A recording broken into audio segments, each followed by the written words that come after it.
আজ আমি আপনাদের সঙ্গে শেয়ার করব সজনে ডাঁটা আর ডাল দিয়ে মুখে লেগে থাকার মতো দুর্দান্ত স্বাদের একটি রেসিপি। এই গরমের জন্য এটা একদম উপযুক্ত রেসিপি।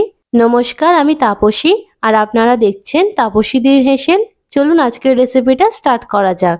আজকের রেসিপিটা বানানোর জন্য প্রথমে গ্যাস অন করে কড়া বসিয়ে দিয়েছি আর কড়াতে দিয়ে দিয়েছি অল্প করে সর্ষের তেল। এখন দিয়ে দিলাম 1 কাপ মুগের ডাল। আপনারা চাইলে মসুর ডাল দিয়েও এই রেসিপিটা বানিয়ে নিতে পারেন। এখন ডাল ভেজে নিচ্ছি।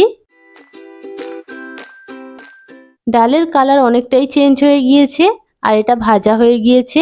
আপনারা চাইলে ডালে এখন জল দিয়ে একবার ধুয়ে নিতে পারেন, তবে আমি ডাল না ধুয়ে এখন সিদ্ধ করে নেব, তাই দিয়ে দিলাম পরিমাণ মতো জল। এখন গ্যাসের ফ্লেমটা লো থেকে মিডিয়ামের মধ্যে রেখে ডাল ভালো করে সিদ্ধ করে নেব। এখানে নিয়েছি কয়েকটা সজনে ডাঁটা। যতক্ষণ ডাল সিদ্ধ হচ্ছে ততক্ষণ এই ডাঁটাগুলো কেটে নেব। প্রথমে একটা ডাঁটা দুভাগ করে কেটে নিলাম। যেহেতু ডাঁটাগুলো অনেক লম্বা, তাই এইভাবে দুভাগ করে নিলে ডাঁটাগুলো কাটতে আর ছাড়াতে সুবিধা হবে। এখন ডাঁটার ওপরে পাতলা খোসা ছাড়িয়ে ডাঁটা ছোট ছোট টুকরো করে কেটে নিচ্ছি।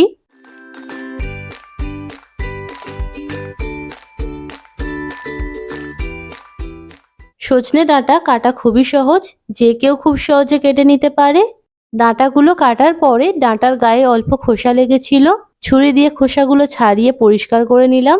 এইভাবে সব কটা ডাঁটার খোসা ছাড়িয়ে নেব।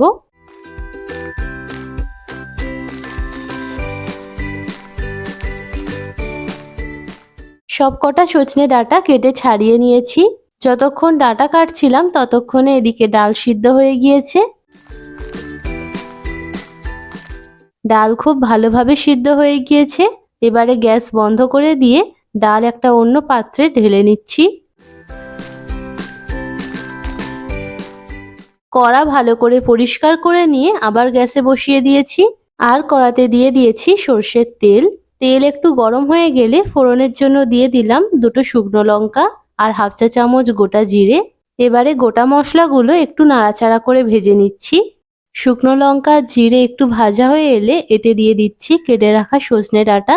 এবারে ডাঁটাগুলো এইভাবে নাড়াচাড়া করে একটু ভেজে নেব।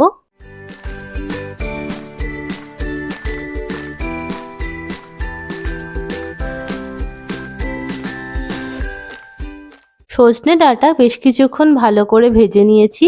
এখন এতে দিয়ে দিচ্ছি হাফ চা চামচ আদা বাটা আর একটা টমেটো কুচি। আজকের রেসিপিটা সম্পূর্ণ নিরামিষভাবে রান্না করছি। এখন ডাঁটার সাথে টমেটো আর আদা ভালো করে নাড়াচাড়া করে নিচ্ছি, যাতে আদার কাঁচা গন্ধ চলে যায় আর টমেটো নরম হয়ে যায়।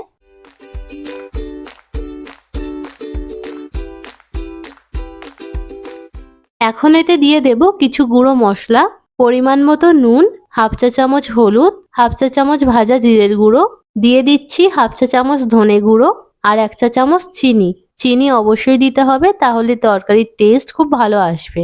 সামান্য জল দিয়ে ডাঁটার সাথে সমস্ত মশলা খুব ভালো করে কষিয়ে নিচ্ছি।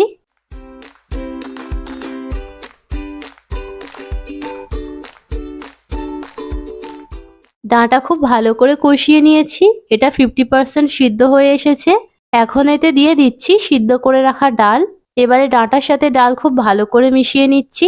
এবারে ডাল বেশ কিছুক্ষণ ভালো করে ফুটিয়ে নেব, যাতে ডাঁটা পুরোপুরি সিদ্ধ হয়ে যায়। প্রায় 3-4 মিনিট ডাল ভালো করে ফুটিয়ে নিয়েছি। এখন এতে দিয়ে দিচ্ছি 2টো চেরা কাঁচা লঙ্কা আর সামান্য গরম মশলা। ডালের মধ্যে এই সব কিছু ভালো করে একবার মিশিয়ে নিলেই আজকের রেসিপি তৈরি হয়ে যাবে। এই গরমে খুব কম মশলায় এই রেসিপিটা বানিয়ে দেখুন, ভাতের সাথে খেতে দুর্দান্ত লাগবে। এটা বানানো যেমন সহজ তেমনই খুব কম সময়ে তৈরি হয়ে যায়। যারা আমার ভিডিওটি ইউটিউব থেকে দেখছেন তারা প্লিজ চ্যানেলটি সাবস্ক্রাইব করে দেবেন, আর যারা ফেসবুক থেকে দেখছেন তারা পেজটি ফলো করে দেবেন।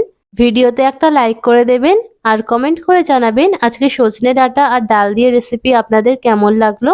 সবাই ভালো থাকবেন, দেখা হচ্ছে পরের ভিডিওতে।